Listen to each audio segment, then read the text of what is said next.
రాజకీయ నాయకులు వల్లనే మా డాడీని చంపేపించిండు. మెయిన్ కండ్ర వెంకట రమణారెడ్డి ఆయన హస్తం వల్లనే చనిపోయిండు మా డాడీ. వాళ్ళ గుండాగాలం పెట్టి చంపేపించిండు, గుండాగాలం పెట్టించి. మా నాన్న మీద డౌట్ ఉంది. మాకైతే న్యాయం కావాలి అంతే. మా డాడీ అయితే తీసుకురారు కదా, మా డాడీ దగ్గరికే వెళ్ళిపోతారు. ఎంతకాలం అయితే ఉండరు కదా, అది మాత్రం ఫిక్స్ అంతే. మాకైతే న్యాయం కావాలి. మా డాడీని చంపించిన అంతే.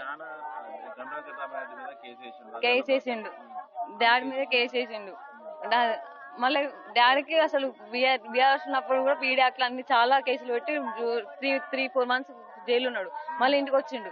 మళ్ళీ ఆయన మొత్తం ఓడిపోయడం జరిగింది. మళ్ళీ ఇక్కడికి అయినాక మళ్ళీ ఎమ్మెల్యే మీద కేసు పెట్టిండు డాడీ. మళ్ళా ఇక్కడ కాళేశ్వరం మేడిగడ్డ మీద కేసు వేస్తే దీనిది కూడా అనుమానం ఉంది. దీని వల్ల కూడా వీళ్ళంతా కలిసి బీఆర్ఎస్ పార్టీ నాయకులు అందరు కలిసి డాడీ చంపించిల్లు. ఇది మాత్రం పక్క ఫిక్స్. బెదిరించిల్లు అంట డాడీని, బెదిరించిల్లు అంట. అలా అందుకే ఇదంతా నిఘా పెట్టి కొన్ని రోజులు ప్లాన్ నుంచి ఈ రోజు నిన్న దొరికినట్టున్నాడు డాడీ. సో ఈవినింగ్ సాయంత్రం టైం చూసి చంపేసిల్లు డాడీని. మెయిన్ అయితే గండ్ర వెంకట రమణారెడ్డి మీద ఉంది డౌట్ అయితే. హరిబాబు వీళ్ళందరూ కలిసి ఈ రేణుకుంట్ల కొమరయ్య వీళ్ళందరితో గుండాలం పెట్టించి వీళ్ళు చంపిల్లు. రేణుకుంట్ల కొమరయ్య వాళ్ళ ఫ్యామిలీ ఇక్కడ ఉంటారు, ఇక్కడ గోవాలపల్లి ఉంటారు.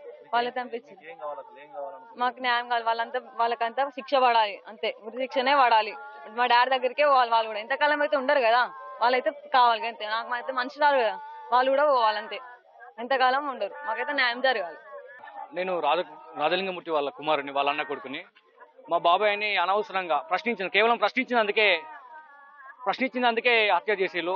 దీని వెనుక టీఆర్ఎస్ గుండాలు, భూపాలపల్లి మాజీ ఎమ్మెల్యే గండ్ర వెంకటరామరెడ్డి, అతని అనుచరులు గండ్ర హరిబాబు గారు, అలాగే మేడిగడ్డకు సంబంధించి మా బాబాయ్ కేసు వేయడం జరిగింది.